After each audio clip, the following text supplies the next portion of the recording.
Whitehack is an old school role-playing game designed by Christian Merstem. Hopefully I'm pronouncing that correctly. It's available on Lulu, and it is a condensation of a lot of old school rules together with a roll under system that makes the game a bit easier to play. There's a lot of similarities that I've noticed in this game between this and the Black Hack by David Black. Obviously their names are similar. The Whitehack did come first, and I think the Black Hack borrowed a lot of interesting things from it. If you'd like to see my review of the Black Hack to compare the two, you can check it out right up here. The first thing I'd like to point out about Whitehack is that although the book looks fairly robust, the rules are actually fairly slim.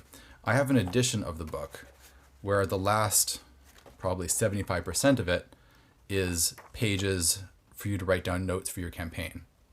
In this way, you can keep all of the rules and all of your notes together in one place. It's done in a dot grid format that's very helpful. There are also editions of the book that just have the rules, which is about 64 pages, and you can get that in paperback or in hardback form for a very inexpensive price. So let's look at what sets Whitehack apart. Like I said, it is a roll under system. That means that you're going to roll your attributes as normal like in any D&D game, but you're going to be rolling under to do almost everything. The game comes with a very concise set of rules, good typesetting. There's no art, it's just the rules. It's very straightforward.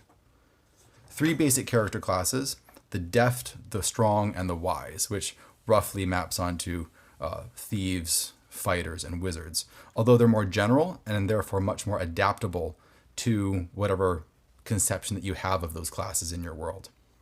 One thing that really sets Whitehack apart from Black Hack is that there is a great deal more customization available for your characters.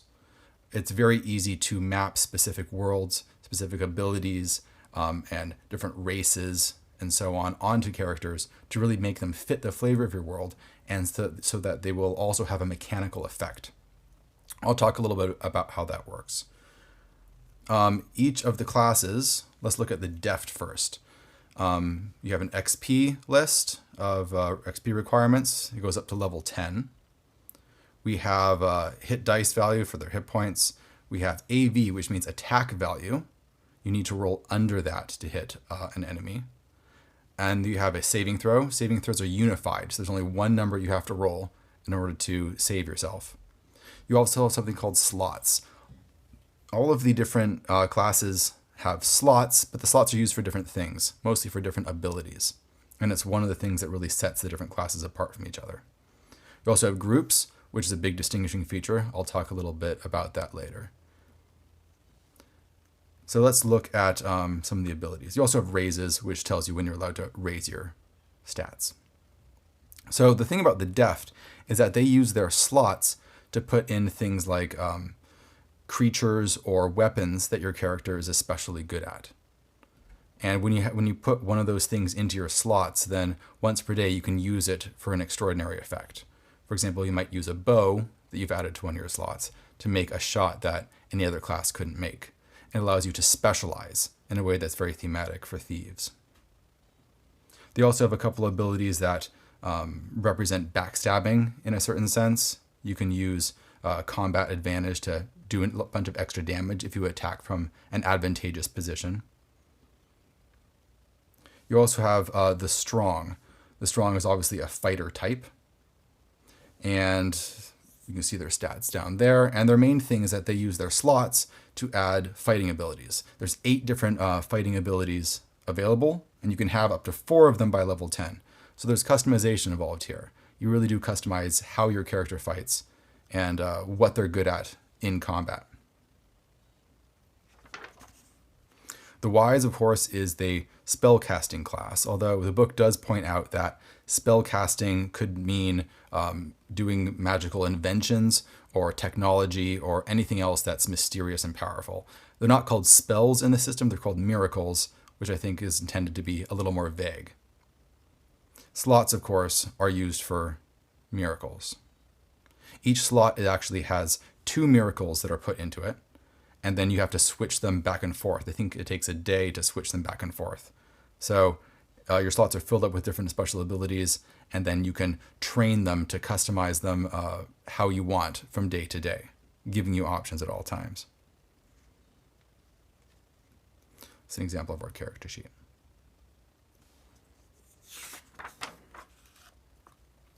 One of the things that sets Whitehack apart is the groups. Groups come in 3 different varieties: species, vocations, and affiliations. What these are is, if it's a species, then it's elves, dwarves, etc.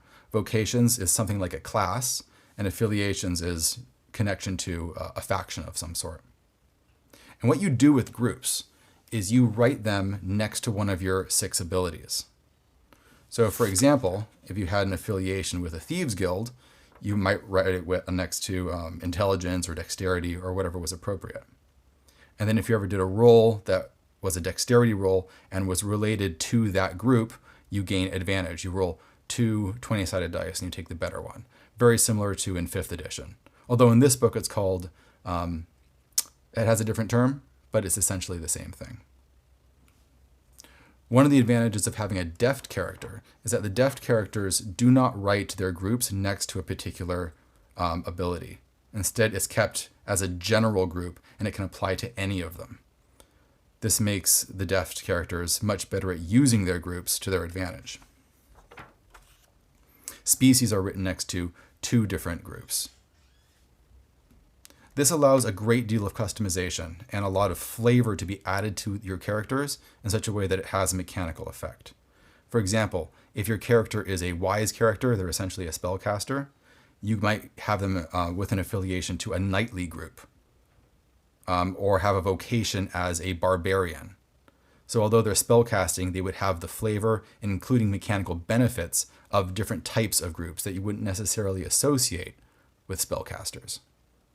This allows for multiclassing in a very simple and intuitive way. It also allows you to bring your world building directly into your characters. We have lists for gold and equipment, for equipment weight, armor class. So when you're fighting, here's how armor works. When you attack someone, you're trying to roll underneath your attack value. Right? An attack value begins at usually around 10 or 11, then goes up from there. Trying to roll under your attack value, but above your opponent's armor. So as your attack value increases, the range that you have to roll within widens, but as your enemy's armor increases, that shrinks the range in which you have to roll. It's a very simple and intuitive system that I haven't seen in any other system that I've looked at, I think. We have our basic rules for running the game. Gaining experience is fairly standard. Saving throws are all unified.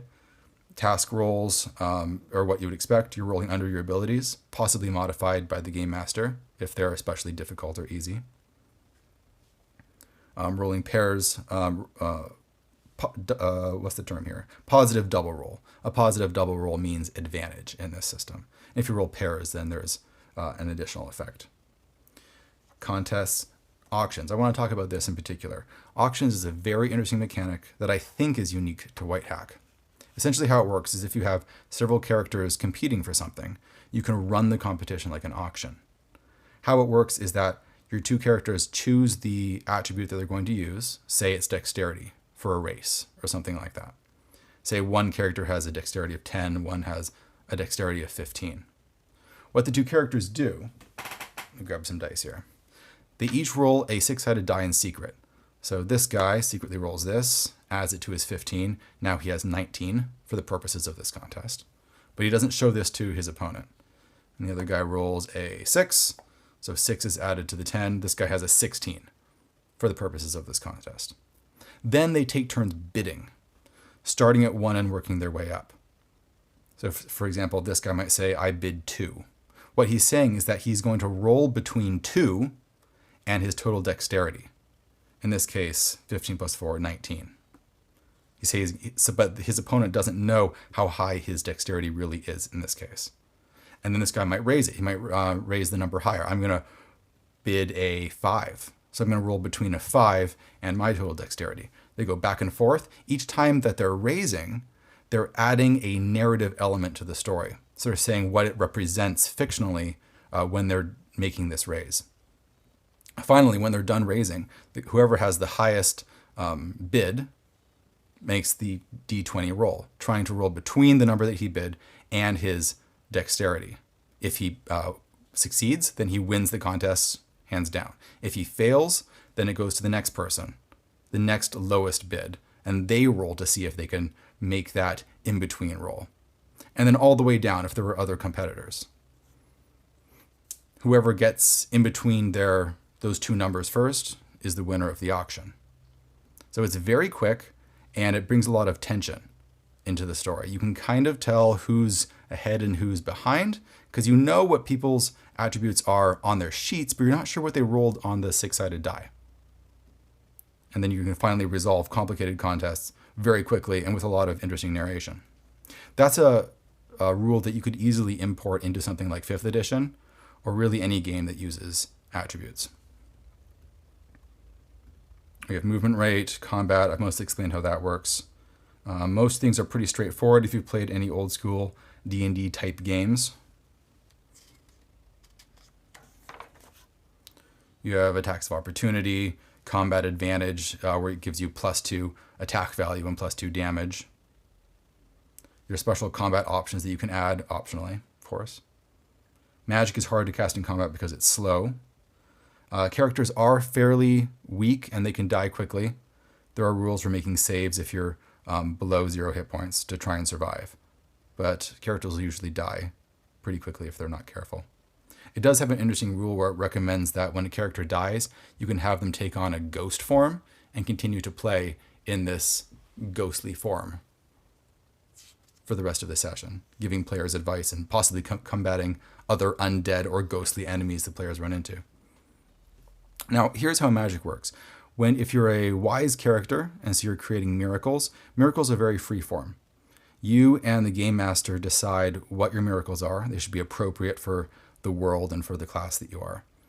And then you also have to determine an appropriate hit point cost. So you can cast them as often as you want, as long as you can pay the hit points for it. And hit points are given on a scale that involves rolling dice. You're never sure exactly how much you're going to pay, but you have a general idea. Magic users, or the wise class, do heal faster than other characters, but they cannot be healed from magic or from things like potions. So you can't just stock up a huge number of potions and just heal yourself up that way to get infinite magic casting. This makes magic very dangerous and risky. You're not allowed to cast magic that could kill you, but casting magic recklessly will drastically weaken your character and leave them vulnerable. We have extensive gameplay options, covering most of the interesting or unique rules found in Whitehack. And we have an extensive Game Master section on running the game, creating settings, inventing adventures, writing random tables, building dungeons, setting up campaigns. We have a general toolkit that Game Masters will often need. Miniatures and terrain, reaction rolls, running hirelings, possible corruption effects. And we also have a section on traditional magic. So if you're not into the freeform magic that Whitehack promotes, you can port in your standard old school spells listed here, and it gives general rules on how to add those in and make them work well. We have a couple additional classes, the Brave and the Fortunate, as an example of classes that you can add yourself.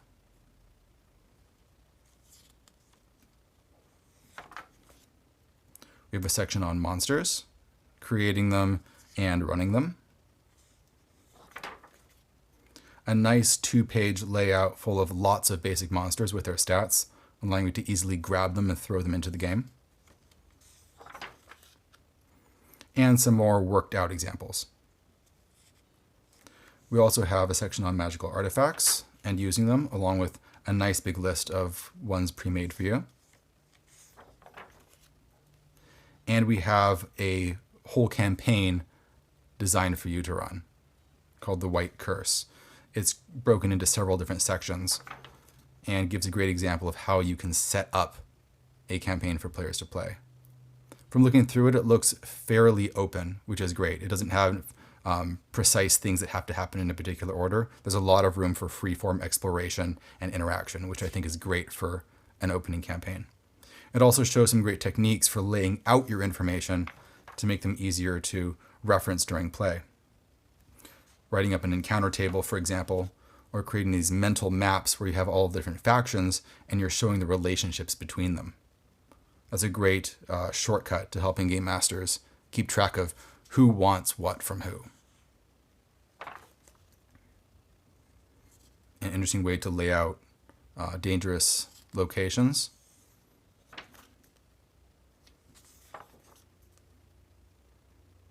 So here's an example dungeon written as something like a point crawl.